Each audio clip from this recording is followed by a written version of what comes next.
what is it that we can train someone in 10 weeks that can make a difference? When you think about training, you think about, whatever it is, 8 years of elementary school, and then your 4 years of middle school or 2 years of middle school or wherever we're at in high school and college. And in just 10 weeks just seems like almost impossible.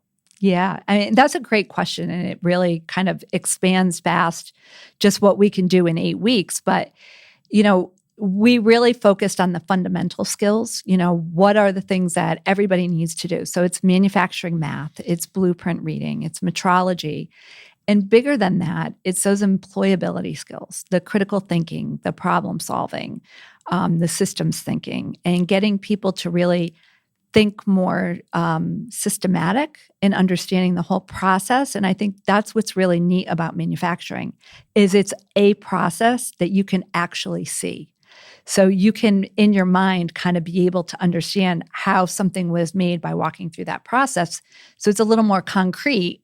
I think it may be a little bit easier than teaching maybe an IT position that's kind of a little more vague in people's minds, not as concrete. So, it was really just having those foundational conversations and then understanding from there what specific skill sets are needed. So, to be a welder, there's certain things that you have to know.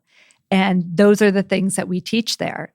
And we bring people in as an entry level. And so the training doesn't stop. The 10 weeks are just the beginning, right? The training doesn't stop there. So from there, it's the organization's job to really take it on and grow that person.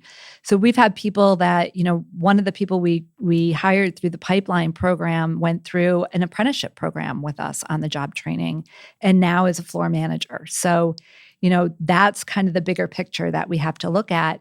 And another thing is, people who go into these programs go into it with their eyes open and they have kind of the drive and the ambition to do this. And they go through an assessment process to make sure that this is something that they really want to do. So it gives us that longevity. They put in the hard work, they have the demonstrated ability to learn, I guess, and be committed to something.